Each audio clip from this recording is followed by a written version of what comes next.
Well, joining me now to discuss the conflict in Israel and Gaza is a TV host and satirist, Bassem Youssef. Bassem, it's great to have you back on the programme. I wish it was under different circumstances. First of all, what is your reaction to what happened on October the 7th? Oh, it was terrible, of course. I mean, we kind of get our news kind of also secondhand because, you know, my wife's family, they live in Gaza. They have cousins and uncles there, and their house also was bombed. We haven't been able to communicate with them for the past 3 days. Communication are lost. So we don't know actually what is the, how are they doing, but, you know, we're used to that. I mean, it's just like, it's very repetitive. We're used to that. We're used to them being bombed every time and moving from one place to the other. You know, it's just like those Palestinians, they're very dramatic. Israel killing us. But they never die. I mean, they always come back. You know, they're very difficult to kill, very difficult people to kill. I know because I'm married to one. I tried many times, couldn't kill her. I mean, there's a dark humour there, and I understand why. Because no, it's not dark humour. I try to get to her every time, but she uses our kids as human shields. I can never take her out. Again, I understand the humour, but to be serious, Bassem, about this, tonight there is... I will be serious. Now, I will be serious. I was watching your interview with Ben Shapiro, and I'll tell you one thing. Yeah. I think that Ben Shapiro is one of the smartest people who ever walked this earth. He's very, very smart. I follow him, and I believe everything he said. And when he came on your show, his solution was, and I quote, his solution was that the solution for this is for Israel to annex Gaza and to kill as many son of bitches as possible to make sure that this will never happen again. And anyone who called for a ceasefire will be a terrorist sympathizer. So God forbid, I don't want to be labeled as a terrorist sympathizer. So I agree with Ben Shapiro. I think we should kill as many son of bitches as possible. Well, let me, so far, but Bassem, let me... so far, 3,500 people were killed, including 5,000 son of bitches in the bombing of the Baptist hospital as we speak right now. 1/3 of those 3,500 were children. So my question to Ben Shapiro is, how many more son of bitches do we need to kill so Ben Shapiro is happy? Okay, because it changes Bassem, from 1 year. It changes from one. I'm sorry that. Listen, I'm really at a disadvantage here. I'm looking at a camera. I don't see you. I can hear you on my ear. The reason I'm interrupting is I think you might be. I think you're conflating different interviews with Ben Shapiro. He didn't use the phrase "sons of bitches" with me. Let me play to you what he actually said on my show. He did. Go back to your interview. No, he didn't. That was another interview. But let me play what he said to me here. Well, frankly, I don't believe in proportionate response to terrorism. I believe that the way that you stop terrorism is with wildly disproportionate response. That doesn't mean in terms of targeting civilians. It means in terms of killing as many terrorists as humanly possible and allowing them to dictate the terms of engagement by hiding behind civilians in areas that they are supposedly responsible for means that the only option for Israel is to surrender to Hamas's hatred of its own citizens, its willingness to use its own children as human shields. No country worth its salt could ever do that. Now, that is substantively different to what you said he said, right? He's talking there but specifically about Hamas terrorists. I agree with him. The thing is, the question is, what is a proportionate response? Because it has been different from one tier to another. So if you look to this graph, for example, this is the death of Israeli and Palestinians, and it's changing from 1 year to year. It's like fluctuating like crypto. So my question is today, what is the going rate today for human lives? I mean, 2014 was a great year for Ben Shapiro. 88 Israelis were died, and there was 2,329 Palestinians killed on the other side. That is one Israeli for 27 Palestinians. That is a very good exchange rate. What I'm saying is, what is the exchange rate for today? So you guys will be happy. That's my question. Well, it's not me. It's not me, guys. I'm not on either side. No, not you. Like when I say you guys, I say like people on the other side of that. I know that you don't think like that, Piers. You're one of the good guys. But let me tell you something. I mean, the reason that I'm using this is that, I mean, I can't remember what happened in 2014, and there was no music festival, but there must be something. I mean, they must do something. It is their fault. It has to be something. I mean, 2018, 300 Palestinians died. Who's counting, you know?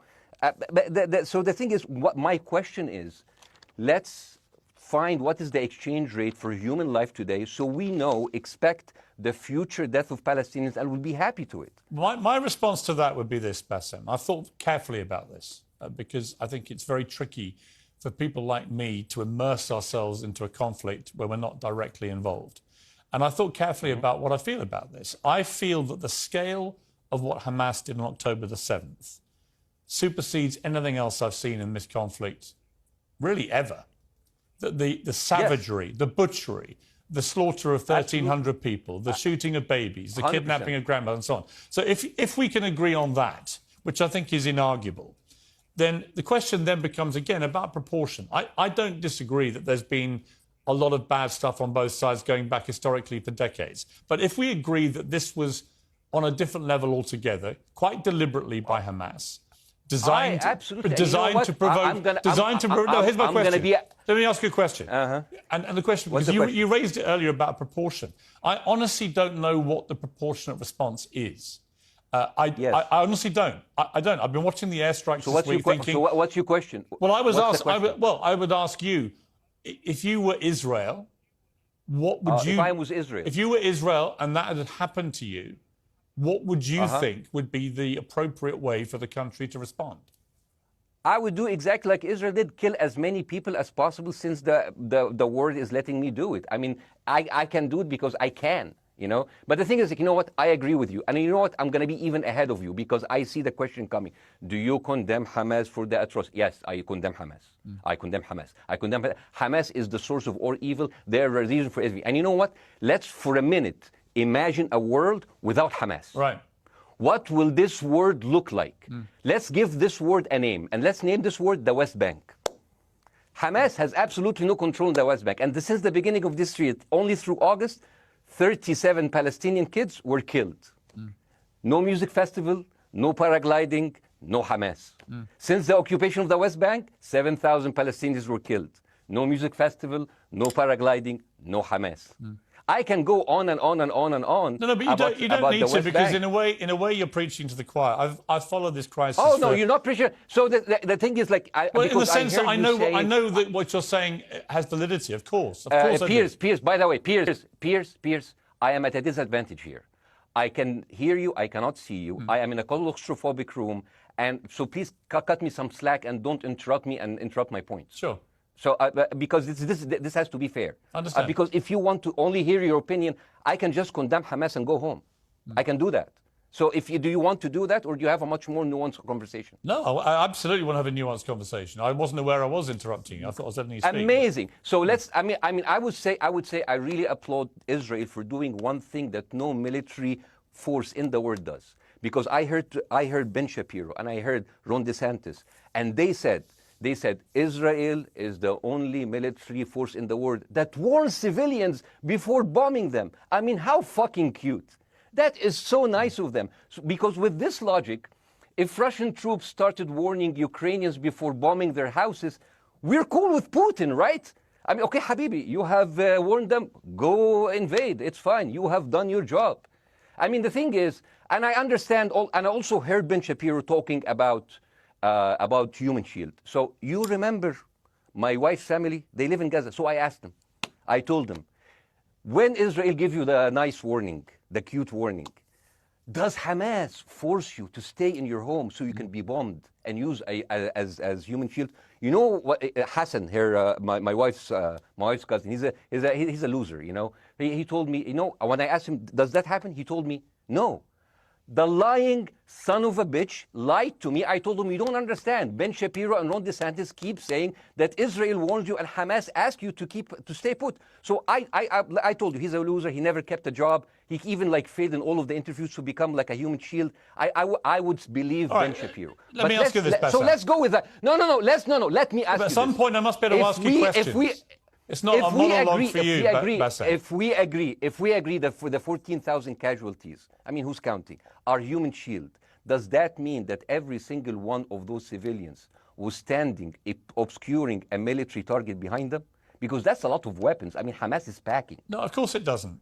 And look, so there's some collateral damage. Lots of collateral damage. Yes. It's fine, yeah. You kill some to save some and then kill some more. Yeah, I agree. Yeah. Well, let me ask you this. Again, it comes back to proportionate response. When the world decided it had to get rid of ISIS because of the appalling butchery they were carrying out, it did so by also killing very sadly, a lot of civilians along the way by doing airstrikes against places which but killing civilians are inevitable. You said that in the beginning. My point is, it's inevitable. Yeah, but once Israel has decided that they want to get rid of Hamas, and Hamas is embedded with civilian population, I'm very concerned about what's going to happen next. I've written a column tonight saying, I remember the Iraq War, which I opposed, right? I remember all this. So my question for you is, what would you think would be an appropriate response by Israel to what happened?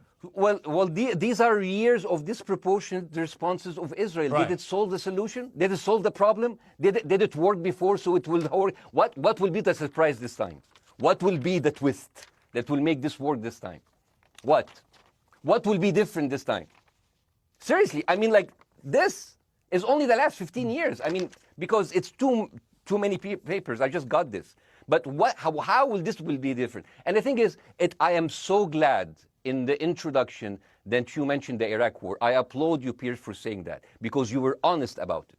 You said that spreading lies like WMDs make people look at those people as less of humans, and they would accept the death of 1 million Iraqi, whether by sanctions or by invasion, right? You are a good man. This is amazing. And you know what is similar? Is when you spread the lies of 40 decapitated babies, although it was refuted. So what happens when people hear that, killing babies is horrible. But when you say decapitated 40 babies, you are planting a certain image with a certain trigger in people's mind. Who has said that? Who has said 40? Who has said that? You have said 40 decapitated. Who has said that? You have repeated. No, I haven't. What? I've never said that. You haven't said on your show 40 decapitated babies? Never. Ben Shapiro didn't say it? No. Ron DeSantis didn't say Nobody it? has said it. Okay, Piers, nobody said it? No. Oh, okay. Okay, maybe I am wrong. Decapitated. Here's you're wrong. I've never said that. What happened, no, you're wrong. But the thing is, the same thing is happening in Iraq. Ben Shapiro once tweeted, not even about Gaza, about the West Bank, when Israel continued to build the illegal settlement. He said, 2017, Israel likes to build things, and Arabs, not Palestine, not Hamas, Arabs like to bomb crap and live in open sewage. Yeah, I thought that was very the Israeli defense minister, he said, those are human animals. And the thing is, Ben Shapiro should know better, because, long before the Holocaust, before Jewish people were thrown in the gas chambers, the Nazi propaganda called them rats.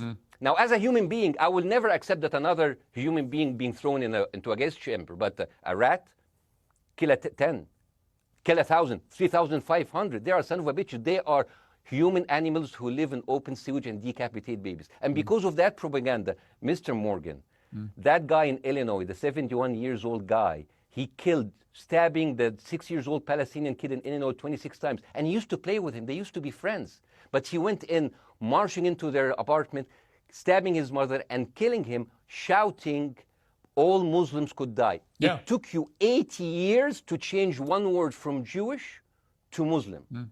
And then you transferred your guilt to us and took away our land. Bassem, let me ask you a question. That deal sucks, man. Let me ask you a question. How do we get from where we are now to peace? Well, first of all, you need to change the perception. Nikki Haley, the American presidential candidate, said, we are in Israel in this because it's a fight between good and evil. Now, if you already decided someone is good, he can do no evil. And if you decided someone is evil, it's good to kill them. Killing them is good. You see, and the thing is, it is not like something new. I mean, I look at history and I see, I'm sorry to say this, but Westerners has always dealt like this with indigenous people. You first treated them like savages, Native American, First Nation, Aboriginal. They're savages. Kill all the savages. And then when they're almost extinct, you start feeling sorry for them, like animals. So maybe the solution is that we kill as many Palestinians as possible, so the few of them that remains do not bother you. And maybe Netanyahu, when he lives for another 100 years, he'll become a tree hugger. Let me just challenge you on this. And he will campaign for preserving the 3 Palestinian You keep talking about Westerners like me. Okay, so let me return the favor, okay? Hamas is dedicated to the complete eradication of Jewish people. I am not the spokesman for Hamas. I'm not saying you are. Why do you keep... I'm not saying you are. The spokesman. You're talking to me. I fucking hate them. Bassem, Fuck Hamas. You are Hamas. No, are you happy? You're missing my point. You're talking in a generalized way about people in the West who always talk about Arabs as savages. I don't. No. I'm talking about America. About I actually led the campaign. About I led the media campaign in this country against the Iraq War. Okay, so I don't see. I don't see people in the Middle East as savages. You are one of the good ones. But what I would say is, I'm not talking about you. You're great. No, it's not about me being amazing. great. We love you. It's about the way Hamas behaved on October the 7th was like savages, like a pack of savages. It was the worst atrocity against Jewish people since the Holocaust. There has to be, of course, there has to be a response. And my question should be eradicated. My question for you is, notwithstanding the history, Bassem, what is the proportionate response? But I don't know. But there's no Hamas in the West Bank, and they're still dying there. So what's your excuse? I don't have any excuse. Okay, what's your explanation? Sorry, my earpiece went down. Listen, I don't make any pretense that this hasn't been a massive problem between Palestine and Israel going back to the mid-40s. We all know this, right? Piers, listen. I'm not saying that you're making excuses, but if you are adopting a certain point of view, you have to at least defend it. I'm telling you, there is no Hamas in the West Bank. What is the excuse? Not your excuse. What is the excuse to kill those people? Well, listen, this question of proportionality is one that... No, answer my question. I've been answering your question. You answer mine. It's actually not my job to answer your questions. It's not. Okay, not your job. Not. I agree with you. I'm more interested in you, who has family in Gaza, who's an Egyptian in the Middle East, right? I'm more interested in what you have to say. Okay, I'm telling you. I think Hamas is the problem, okay? Right. Now, let's say Hamas is removed. Let's Hamas. I'm agreeing with everything. You want me to condemn Hamas? I will condemn Hamas, Hummus, Hassan, everybody. Guys, say wait. I can't hear you. The earpiece. Damn. Okay. Oops. Okay. Yeah. Okay. I do need help. I think. Okay. Just go back. Is he there? You go back. You go. Can you hear me? Okay, go. Thank you, guys. Can you hear Bassem? Yeah. Now I can hear you. Okay. So here's the thing. Can you hear? Okay. Yeah. So Isaac, let's say, for example, Hamas ceased to exist. Okay. Do you hear me? Yes. Yeah. Hamas ceased to exist today. Now, right now, in Palestine, in West Bank and Gaza, 20% of Palestinians go through Israeli prison system, whether imprisonment, whether interrogation, whether torture, and the rest of them, they live a life of daily loss of land, of homes, of life, and they are suffocated by this. So let me ask you something. If you are a Palestinian living into these conditions for decades, would you sympathize with your oppressor or sympathize with the people who claim they resist them even if they are terrorists? I have made no secret that I think the conditions Palestinians have had to exist under are completely unacceptable. Yeah. I've said that for years. So the question then becomes, how do you forge peace between two warring parts of that region who for decades have approached peace, in my view, with mutual sledgehammers, with no actual desire to have peace? And I think it comes down in the end to great leadership. And I don't think there's great leadership. I don't think, well, hang on, let me make my point. I don't think there's great leadership on either side. Where is the Nelson Mandela figure here to come through all this hatred on both sides? Nelson Mandela? Yeah, where is that Nelson figure? Nelson Mandela actually have criticized Israel for being a horrible state. All of the South African activists have actually called Israel. My point is about how he responded to a country that was so divided. Is a template for how you get to peace, isn't it? I haven't met Nelson Mandela, so I wouldn't know. But like there is a point. There's a very important point here. You know, I want to understand what is the logic of Israel carpet bombing Gaza. I mean, if there is a logic, if this will make Israel safe, I want to hear the logic. So if they continue bombing, what are they hoping to achieve? Well, I think we know what their stated aim is. Their stated aim is to eradicate and wipe out Hamas. They believe Hamas are living predominantly in northern Gaza. They also are aware they're living amongst civilians. So it's an incredibly difficult thing. As I said in my monologue, it is very, very difficult to see how they do this without massive collateral damage. So if I can understand this correctly, basically Israel is doing this to pressure the Palestinian community in Gaza to turn against Hamas. Is that right? I'm sure that's part of it, yes. That's part of it. So this is exactly what terrorist organizations do, because terrorist organizations will have no chance beating a whole nation in battle. So they terrorize and they kill the civilians in order to spread fear and terror so they can turn against their government to change their policy or to resign. You have just compared Israel with ISIS. No, I haven't. I don't see any comparison between It's going to be the headlines tomorrow. Piers Morgan, Israel is ISIS. Only amongst people who weren't listening. The comparison, which is more apposite, is ISIS and Hamas. They are both nihilistic terror groups intent on killing as many Jewish people and others as they can possibly kill. And you can't get peace with people like that. Absolutely. You know what? I'm going to do something that nobody done on your television. You know what I'm going to do on your episode? I'm going to pretend that I'm an Israeli citizen. I'm going to put myself in the place of an Israeli settler in the kibbutz. And I want to speak to my Prime Minister, Benjamin Netanyahu. Mr. Benjamin Netanyahu, I have voted for you because you have promised us peace and prosperity and security. On the 7th of October, those son of bitches Hamas, they went into the fence that is regularly heavily guarded. Usually if there's like a dove that comes close to it, it will be shot. Those people went in and they went for 6 hours before IDF forces was deployed, killing our friends, our families, kidnapping our grandmothers and babies, and went in.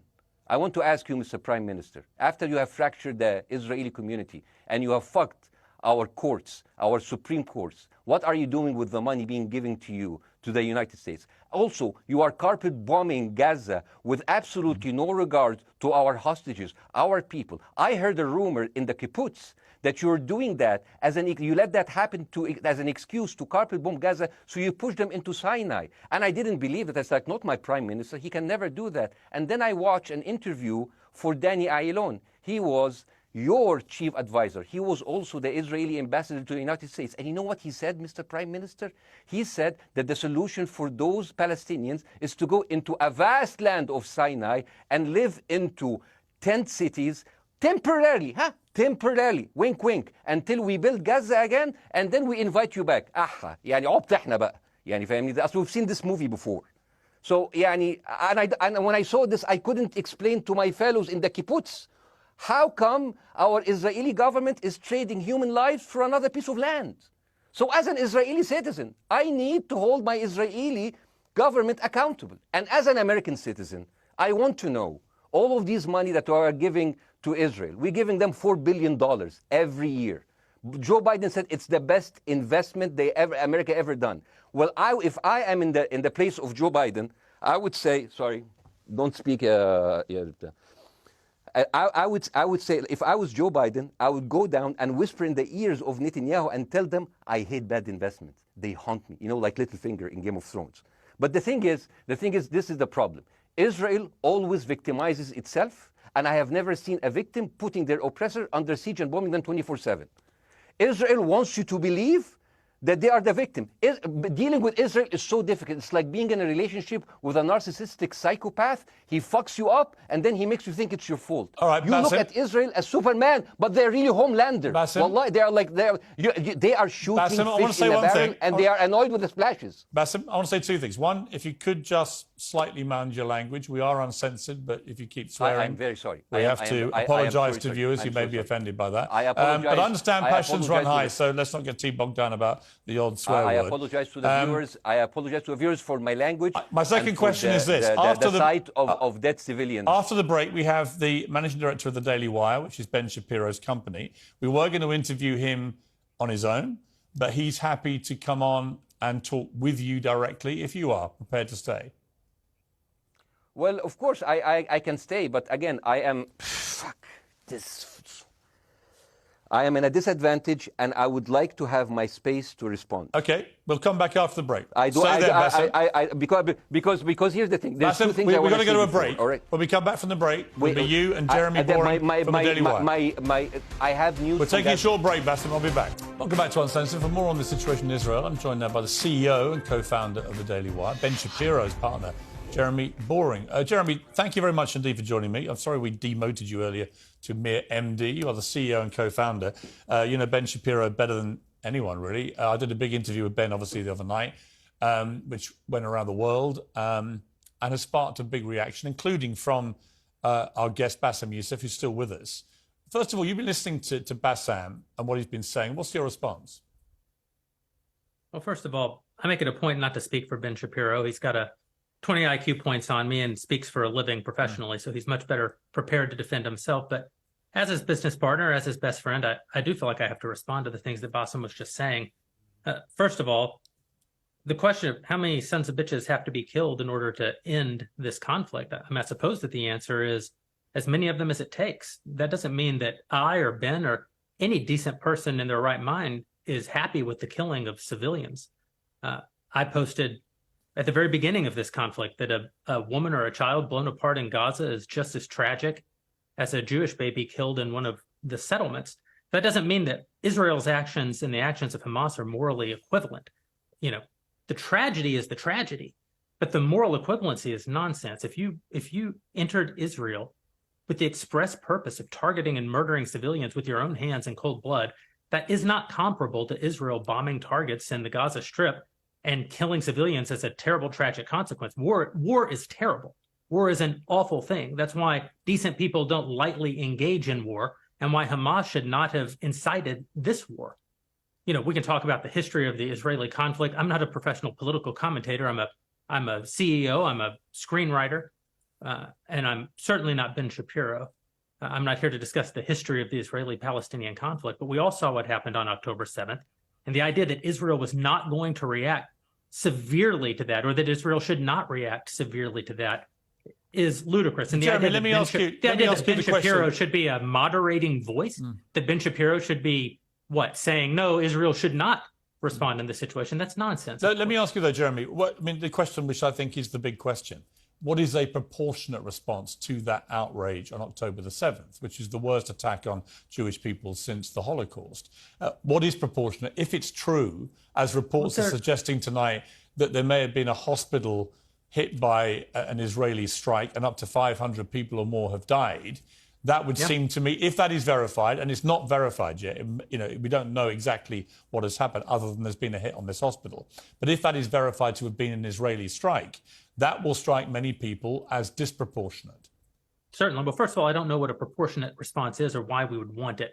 I suppose a proportionate response would be for 3,000 Israelis to go through the fence, gun down innocent Palestinian women and children, burn their bodies, burn them alive, take hostages, rape their women. No one wants a proportionate response. No moral person could possibly call for a proportionate response. The purpose of war is to defeat your enemy. The West has, in my lifetime, forgotten the purpose of war because the true cost of war is so terrible. The last time the West engaged in war and won it was World War II, and they did it through incredible brutality. They did it by bringing their enemies to heel.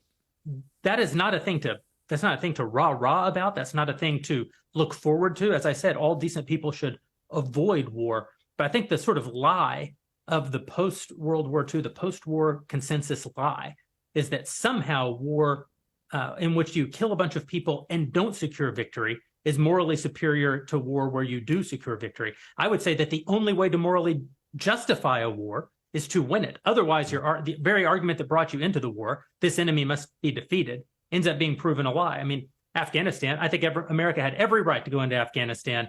The Taliban was harboring Osama bin Laden and Al-Qaeda. Al-Qaeda flew planes into buildings in the United States, killed thousands of our citizens, brought the nation into untold agony, pain, and horror. America had every right morally to go in and destroy the Taliban and destroy Al-Qaeda. Yeah, but I would argue, the Taliban now rules in Afghanistan. The war was not won. But that's my point, actually. I've done a column about this tonight for The Sun here in the UK, which is I was editor of a newspaper when the Iraq war happened. I opposed it very aggressively as the editor of the paper. And sadly, we were borne out by events. It was a complete disaster, the Iraq War, in my view. It was illegally contested, I think. And the consequences were appalling in terms of loss of life, 1 million people, in terms of ISIS being allowed to breed and create their merry hell around the world, in terms of complete dismantlement of Iraq itself as a functioning country. And I think Afghanistan, again, 20 years of attacking an enemy, which is now running the country again, seemed to me, again, to be kind of pointless. And I do wonder whether Israel, in its blind fury, which I completely understand, has thought through the consequences of actually launching a full air, ground and sea offensive into Gaza as to actually what happens at the end of that. Well, I suppose Israel wasn't really given the opportunity to fully contemplate what the consequences of that action might be, because Israel didn't instigate this war. This war was instigated by a horrible terrorist attack on Israel. And a state is put in a position where it has to respond. Now, one might argue that the very fact that Israel has yet to actually launch their ground invasion means that they are actually making a calculation about what the cost will be, what victory looks like. Any rational person, any decent person can engage in a conversation about what is the appropriate response for Israel. Of course they can. But this sort of moral equivalency thing, I don't think is a sign of decency to engage in a conversation about moral equivalency. Let me bring Bassem back in. You've been listening to this, Bassem. What's your response to what Jeremy's been saying? I'm sorry, I didn't catch the gentleman's name. It's Jeremy Boring. He's the chief executive of the Daily Wire and co-founder with Ben Shapiro of the Daily Wire. Hi, Jeremy. Please say hello to Ben Shapiro, and please tell him that I do think he is the smartest person to ever walk the earth. Thank you so much. So, as response to Jeremy, I agree with everything you said. I mean, what is disproportionate? I mean, he just used the examples from Second World War and America, showing that civilian casualty is, I mean, I heard his voice. He was very sad, and as he was telling us, it is so inevitable to kill so many civilians because it's something that we cannot avoid. I hear the sadness in his voice, and I know that it's a very difficult decision to kill all of these civilians, because that's for a higher cause. And I understand, but my question, I have two questions. The question is, how can you justify the killing in the West Bank where Hamas does not exist? And if the disproportionate response during over all of these years have actually worked, what will be new this time that did not happen before? I just want to. That was my question. Okay, that was my question. I'm gonna. Okay. So now, if I ask the question, can I say something on my side? Well, Bassem, with respect, a little bit personal. Bassem, with respect, I gave you half the show to have your side. Jeremy's had a lot less time. I'm going to have to. You move want me on. to leave? Bassem, or do you want me to stay? I'm going to have to let you go because we've been on air with you for 40 minutes. Oh, okay. Now. Bye bye. But listen, bye. I'd like to talk to you again, and thank you for joining the program. I appreciate it. Oh, by the way, my wife's family is all right, and they sent us a house. It's bombed. It's beautiful. It's going to be a good like Halloween theme. So well, I'm very sorry for what your family are going through in Gaza, and I mean that very sincerely. By the way, I don't know. I don't know I don't know him. By the way, I haven't actually met them. They didn't even come to my wedding. They couldn't because they are stuck in Gaza. Okay. And she never saw them because, Gaza is not a destination. Bassem, as I say, we hear their voices, and it's they die. It's fine. It's fine. Bassem, I wish your family all the very best. Thank you for joining me. I appreciate it. I don't. Thank you.